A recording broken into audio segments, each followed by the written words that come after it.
Muli po, isang magandang umaga po sa bawat isa po sa inyo na sumusubaybay sa programa ng South Ulan entitled Coffee Talk. Isang pribileyo pong muli na makapagsalita sa bawat isa po sa inyo. Ang pagising natin sa umaga ay nakangahulugan na nais nating makaniig ang Panginoon sa pamamagitan ng pag-aaral ng Kanyang mga salita. Ulitin ko po, isang magandang umaga po muli sa bawat isa sa atin. At ngayong umaga ay mag-aaral po muli tayo ng salita ng Panginoon. No? At ito po ay matatagpuan natin sa John chapter 15 verse 5. At bago po tayo magsimulang basahin, tayo muna ay magsilikod at manalangin sa Panginoon.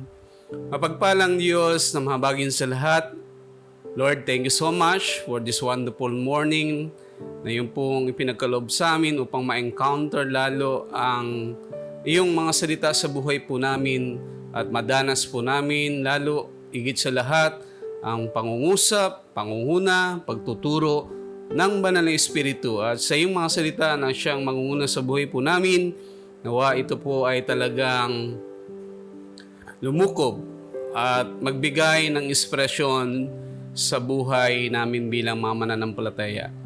Take your place, Father God, sa buhay po ng bawat isa, maging mga sumusubaybay through FB Live, sa kanilang mga computer, sa mga CPU, sa kanilang mga cellphone, mga tablet.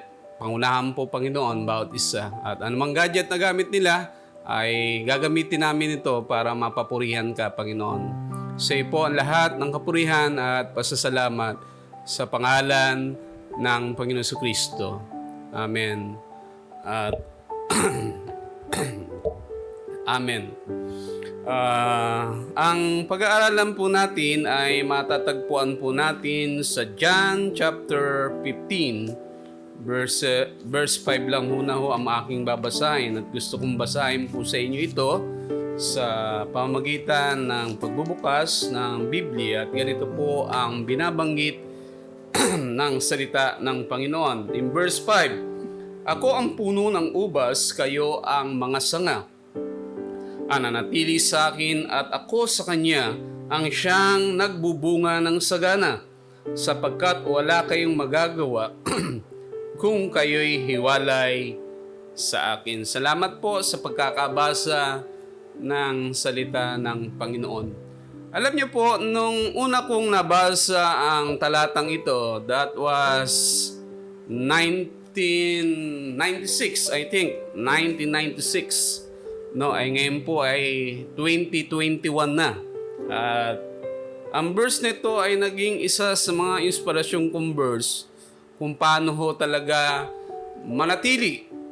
Talagang mananatili na dahil nakaranas na ho ako at tayo ng kapangyarihan ng Panginoon simula nung siya ay nanguna sa buhay po natin.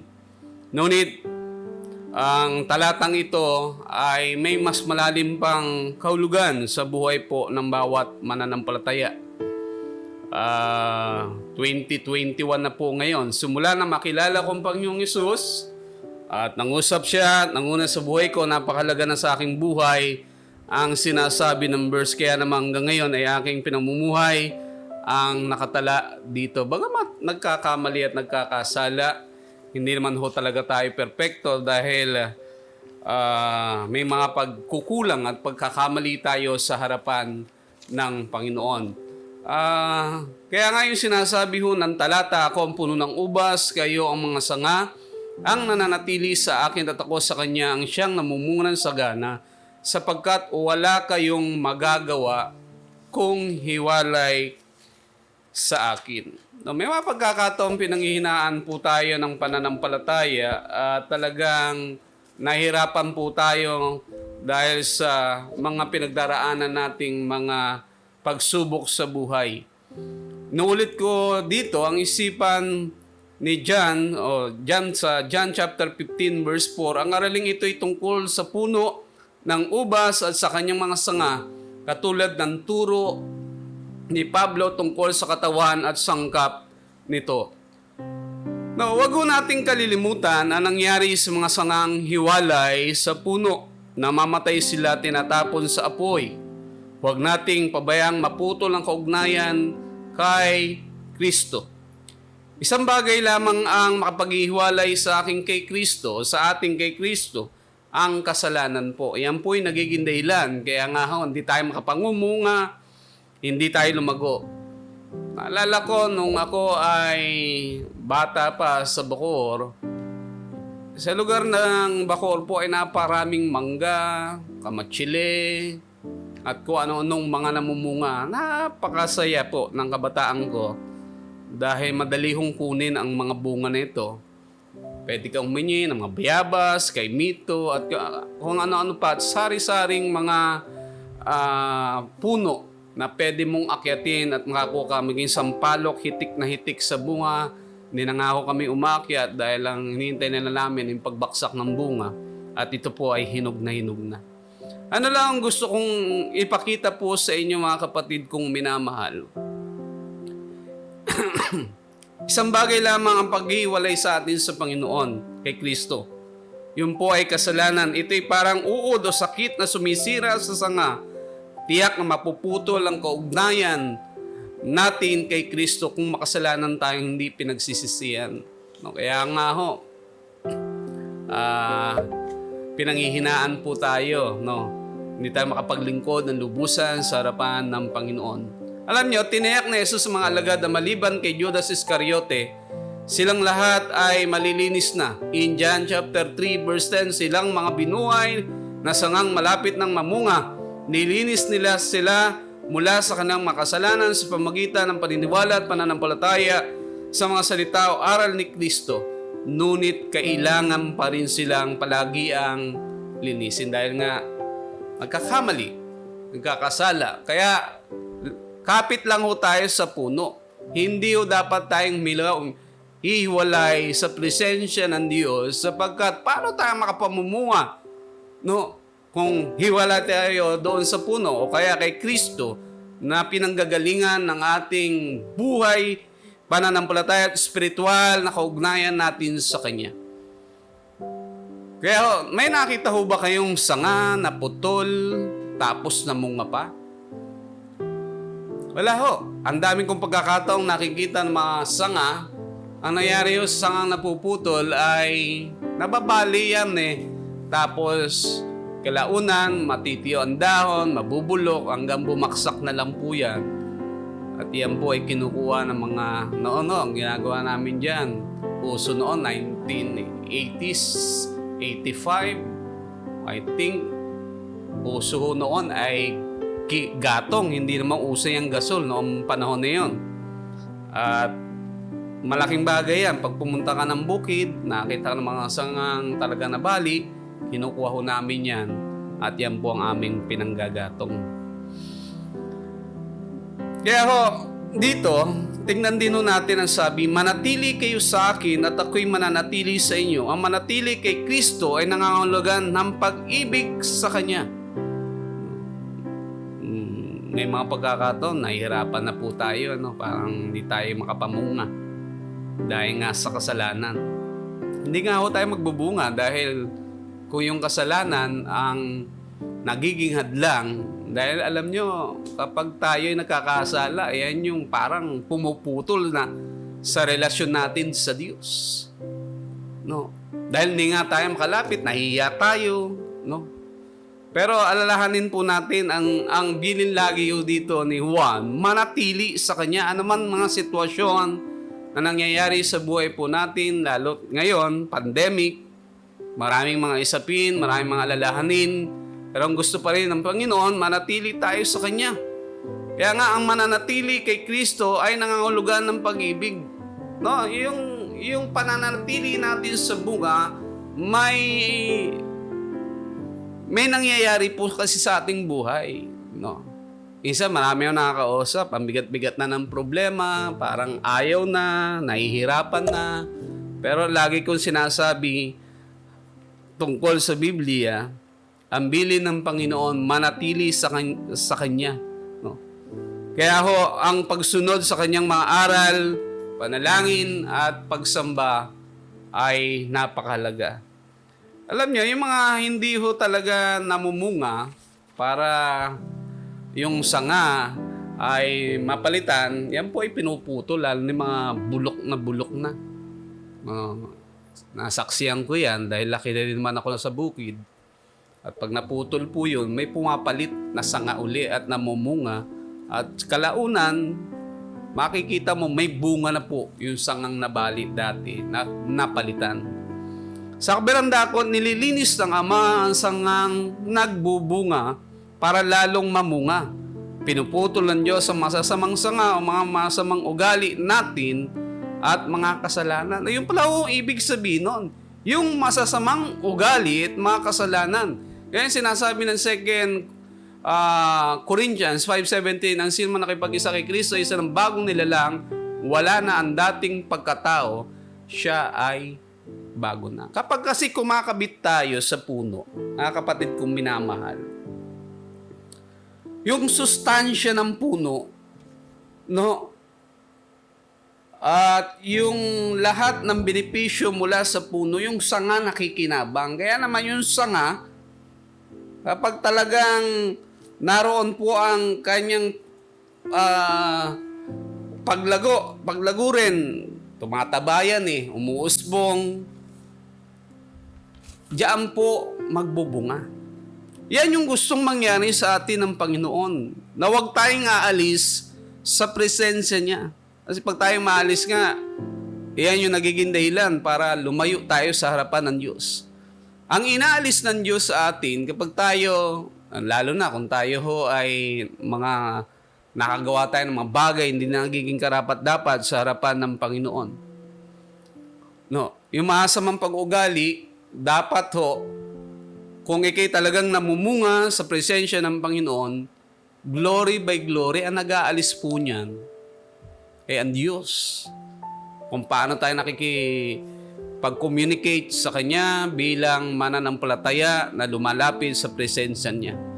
Alam niyo, masakit sa pakiramdam kapag tayo nililinis. No? Totoo naman, pag tayo'y tinutuwid, tinuturuan, no? Ginaguide para naging maayos ang ating pamumuhay. Ganyan kasi ang gusto ng Diyos. No? Kasi iba gusto kalayaan. Sige, gawin mo lang yung gusto mo. Ayaw mong kumabit sa puno. Kaya until now, parang Zimbabwe, ngunit parang di nalilinis yung kanyang sarili kasi hindi ganun nakakabit sa puno. Kadalasan ipinahintulot ng Diyos na dumanas tayo ng mabibigat na karanasan para tayo linisin. Ayon sa Santiago chapter 1. Ano ang sabi ho dito? Santiago, gusto kong basahin sa inyo yung sinasabi ho ng Santiago chapter 1 verses 2-4. Ganito ho ang sabi ng talata 2-4. Kung may pumasok sa inyong kapulungan na isang lalaking may mga singsing na ginto at nakadamit ng magara, at dumating din doon ang isang dukha na gusgusin ng damit, at inasikaso ninyong mabuti ang nakadamit na magara, at sinabi sa kanya, dito kayo maupo, at sinabi ninyo sa mahirap, tumayo ka na lang diyan, o kaya'y sasahig ka na lang umupo. Nagtatangi na kayo at tumahatol ng mali. No, para maalis ang ating mga palaluan, pinararanas niya tayo ng mga karanasang nakapagpapakumbaba kung paano mamunga ng mas marami ang sangang pinuputulan at nililinis. Gayon din naman tayo. Mga kapatid ko minamahal, no, lalo na ho tayo kung tayo po ay palasimba, active sa church, mas lalo ho tayo dapat ang nababago ang buhay. Kasi hindi pa pwede active lang, pero ang buhay ay hindi naman ganun talaga nagbubunga. No? Baka akala mo ganun ang iyong pagkakabit sa puno o sa ating Panginoon Jesucristo, gaano kalalim ang ating pananampalataya sa Panginoong Jesucristo, pero hindi pala. Kaya nga sinasabi, ang mga Kristiyanong nilinis na mula sa kanilang kasalanan at kapalaluan ay sila lamang makakapamunga ng mabuti para sa Diyos. Totoo po, the more na tayo po ay lumalapit sa Panginoon at nakikita ng Diyos na karapat-dapat kang magbunga, siya ay nagbibigay ng bunga. Di ba? Yung bunga, ano sabi? Dapat maging laman. Saan ba natin matatagpuan yon? Galatians ba yun? Galatians 5:22-23, ang sabi, subalit ang bunga ng Espiritu ay pag-ibig, kagalakan, kapayapaan, pagtitiyaga, kabaitan, kabutihan, katapatan, kinahunan, pagpipigil sa sarili. Walang batas laban sa mga ito. Sa ganito, hindi ko na gaano i-explain po iyon. No, yan po yung bunga dapat na namamayani sa atin bilang mga Kristiyano. Alam niyo, dalawa ang uri ng bungang hinahanap ng Diyos. Ang bunga ng Espiritu Santo na yan po yung binanggit ko ngayon lamang. Dapat nangunguna sa ating buhay yan bilang mga Kristiyano. Yung siyam na sinabi dito, no? Kapayapaan, kagalakan, pagtitiyaga, kabaitan, kabutihan, katapatan, kainahunan, pagpipigil sa sarili. Yang mga bagay na yan ay dapat nakikita ho sa atin bilang mga Kristiyano na nagbubunga kung talagang tayo ay tunay na nakakabit sa presensya ng Panginoon. At igit pa sa lahat, siyempre, kung ganito po nangyayari, mga bagong mananampalataya, no, bagamat tayo po ay ginagamit ng Diyos, siya ang tumatawag ng mga kaluluwa, tayo gagamitin lamang ng Panginoon upang ipahayag ang kanyang kabutihan sa ating mga buhay. Ano po makikita natin? Sa John chapter 15 verse 1, ako ang tunay na puno ng ubas, no, ang aking Ama, ang Diyos, ang tagapag-alaga. Para ipakita ang larawan ng pamumuhay Kristiyano, ginagamit na ilustrasyon ni Jesus ang puno ng ubas at ang mga sanga sa lumang tipan na tinatawag ang Israel na puno ng ubas. In Psalms 80 verse 8 hanggang 16. Gusto kong basahin po sa inyo itong sinasabi ho dito sa mga awit, kapitulo 80, mga talatang 8 hanggang 16. At ganito ho yung sinasabi ng salita ng Panginoon na ating pinag-aaralan ngayong umagang ito. No, masarap po pinagbabatayan po natin at binabasa ho natin, nilalaman po ng ating pinag-aaralan. 8 hanggang 16, ang sabi ho ay ganito, mula sa Egypto, ikaw ay naglabas ng puno ng ubas at sakay tinanim sa lupang dayuhan. Matapos ang tao ay palayasin, ngunit nilinis mo muna at pinagyaman ang piniling lugar na pagtataniman. Doon ay nag-ugat ang buong lupain at ay nalaganapan, nagsanga ang puno, lumagong mabuti ang kabundukan, kanyang naliliman, mapunang sedar, nililiman, pati ang sangang malabay. Hanggang sa ibayong dagat, ang sangang malabay niya ay nakaabot, pati maugat ang umabang mabuti, umabot sa ilog. Bakit mo sinira? Sinira ang pader kung saan kaya napasok nitong dumaraan. Pinipitas tuloy yung bunga nitong tanin na naturan. Mga baboy damo nagmula sa gubat, niluluray itong mga walang pakundangan, kinakain ito ng lahat ng hayop na nasa parang.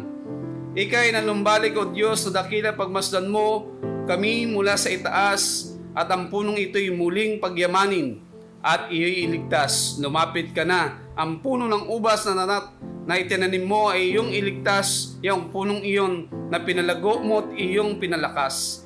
Ito ay sinunog pala nila ang nasabing punay matapos maputol, sa galit may puot, iyong harapin na sila'y malipol. Ang mga lingkod mo ay iyong ingatan niya, manghinirang mo at pinagsagalang, iyong palakasin bilang isang bansang makapangyarihan. At kung magkagayon, magbabalik kami, di na magtataksil sa iyo kailanman. Kami pasiglahin, aming pupurihin ang iyong dakilang ngalan. O even in Isaiah chapter 5 verse 1 to 7, even in Jeremiah chapter 2 verse 21, si Jesus ang tunay na puno ng ubas. No? Even yung mga Israelita, humingi ng saklolo sa kanila kapag sila ay nasa bingit ng panganib.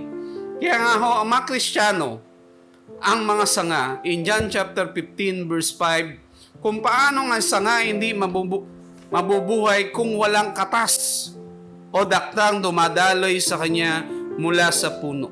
Gayun din, hindi makapamumuhay ang Kristiyano na wala sa kanya ang Espiritu Santo ng Diyos. No, paano tayo makakagawa ng kalooban ng Panginoon kung di natin sinusunod ang kanyang mga utos? Kaya nga, ito yung sinasabi ko lang personal, bagamat ngayon pandemic, marami ho talaga sa survey ng ilan, marami na humaling na sa mga kaabalahan pa rin ng mundong ito. Ang sabi ng iba, mas magiging focus ako sa presensya ng Panginoon. Pero kung tatanungin po tayo,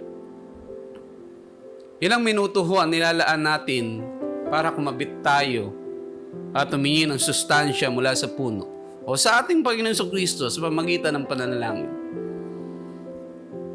Ilan sa inyo ang talagang nagbabasa ng Biblia?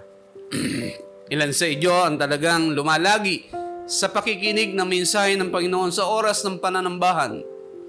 Ilan sa inyo ang talagang nagsasaliksik ng salita ng Diyos upang lalo natin matagpuan ang kanyang kalooban? Ilan sa atin ang talagang nagkukumit ng kanyang sarili, lalo tigit sa panahon na ito?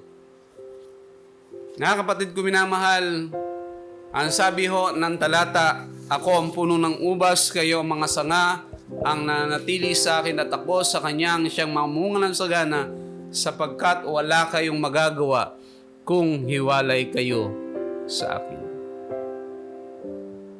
Ano man pagsubok, bagamat sa aking sitwasyon, madali kong sabihin yung aking sinasabi. Huwag kang bibitaw sa Panginoon. Kasi ito yung tiyak na sa kabila ng pandemic, palalakasin ka niya, bibigyan ka niya ng inspirasyon, no? Palalawakin niya ang iyong karunungan sa pamagitan ng kanyang salita. Patatatagin ka niya, patitibayin ka niya, at magkakaroon ka ng bunga dahil si Kristo ang iyong puno ng ubas na patuloy na tayo ay bilang mga sanga manatili. Yan po yung habilin talaga ng Panginoon, manatili tayo sa puno ng ubas. Bagamat ang ilan, kapag di nagbubunga ay pinuputol, pero yan po yung magbubunga uli. Pinuputol niya lang yung ating pag-uugali na di magaganda, at habang tayo nakakabit sa Kanya, tingnan niyo, glory by glory, mga pangit na ugali, mga pangit na ginagawa natin noon, na kinagawian na rin po natin, ay patuloy po tayong maglilingkod sa harapan ng Diyos. Kaya po, brothers and sisters in Christ, thank you so much for this wonderful morning na ibinigay ng Panginoon sa atin. Pagpalain tayo ni Yahweh, iling ko lang po na tayo magsikod at manalangin. Mapagpalang Diyos sa makapangyarihan sa lahat, salamat po ng marami dahil yung salita ay buhay sa amin. Patuloy po namin dinudulog ang aming mga frontliner na kung saan nahihirapan na po sa sitwasyon ng COVID-19 sa variant na nahihirapan. Marami na rin po mga ospital na close dahil hindi na po kayang accommodate, at marami mga doctors, nurses na kung saan hirap. Kaya naman ang ilan po, Panginoon, ay gusto nang bumitaw. Lord, sa panahong ito ay nangangailangan po talaga ng tulong ng aming gobyerno, ng aming mamamayan na huwag pong maging pasaway, na talagang ingatan din ng kanilang mga sarili, bagamat mga nagkaroon na po ng vaccine, ngunit yung pag-iingat din sa mga hindi pa nababaksin ay ingatin din po namin, lalo yung aming pamilya na hindi pa ako nagagawa ito, Panginoon. Tulungan nyo rin po ang aming pamahalaan na talagang gumawa ng mas protektibong pamamaraan para hindi na ho lumaganap ang ganitong karamdaman. Maging sa amin sa nasyonal, ay patuloy po aking panalangin na bigyan mo ng iba yung karunungan ang aming mga general, ang aming mga DS, ang aming mga pastor, ang aming mga leaders o church council leaders na bagamat gusto namin talaga mag face to face, no, ang iba ang idea sa kanilang kaisipan, ngunit mas gusto namin, Panginoon, na maprotektahan, na mabuti ang aming mga churchmate, Panginoon, ang aming mga members dito po sa church. Lord, ako bilang iyong lingkod na tinalaga sa South Ulan ay aking pamanhik ang pag-iingat, proteksyon, at patuloy na pagpupulong ng bawat council member upang sa gayon may handa rin po namin kung sakaling kami magpe-face to face ay mas mahigpit po kaming tutupad sa protocol, Panginoon, about health protection, Panginoon, ng aming mga miyembro. Maging sa iba't ibang panig ng mundo, Panginoon. Tulungan mo, Panginoon, na talagang ang mga gamot na tinitik ay makatulong upang sa gayon ay patuloy po na ikaw ay aming mapaglingkuran at masunod ang kalooban. Aking rin dalangin, Panginoon, na si Tiffany na sa ospital ay patuloy po na kayo nga po ang Mahuna Herrera. Tutulungan po siya na makarecover sa kanyang karamdaman, maranasan ang kapangyarihan mong banal, at kayo po ang siyang gagawa nito, Panginoon. Kami bilang iyong lingkod ay hiling lamang sa iyo. Ngunit wala sa amin ang kapangyarihan para dumalo yung kagalingan, kundi nasa iyo lamang, Panginoon. Gamitin niyo rin po ang iyong mga doktor, nurses, na kung saan tumitingin upang ang kagalingan ay dumaloy, Panginoon. Bagamat may mga pangamba, may mga pag-aalala, Lord, maging sa amin dito po sa South Ulan, tulungan mo kami na magkaisa tungo sa kaayusan. At salamat sa mga pagpapala ng kagalingan na naranasan ng bawat miyembro ng South Ulan. Patuloy po na kami lubos nagpapasalamat sa iyong mga ginawa sa buhay po ng iyong mga anak na ito, Panginoon. Lubos po silang magpapasalamat sa iyo dahil naroon, Panginoon, ang iyong kamay na inaabot sa bawat isa sa amin. Tulungan rin po kami na lalo kaming mag-aral, lalo kaming magsaliksik ng iyong mga salita. Tutulungan niyo po ang bawat isa sa amin, Panginoon. Muli po, dakilang Diyos, pinupuri ka namin at pinapasalamatan sa umagang ito. Sa iyo po ang mataas na papuri at pasalamat sa pangalan ni Jesus. Amen at amen. Magandang umaga po. Pagpalain po kayo ni Yahweh. You are watching Sahod Ulan Unida Christian Church.